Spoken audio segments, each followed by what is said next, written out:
A video that is circulating all over social media as Megan the Stallion was all smiles while opening up the gifts as Klay bought her while sitting on his laps. OMG. So I get to see that Klay gifted Megan the Stallion.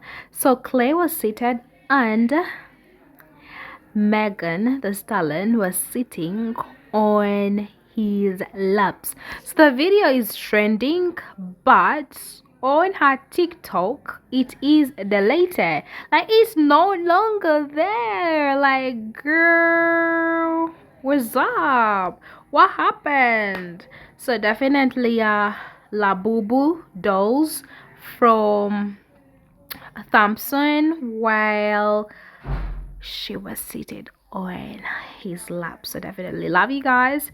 Don't forget to subscribe.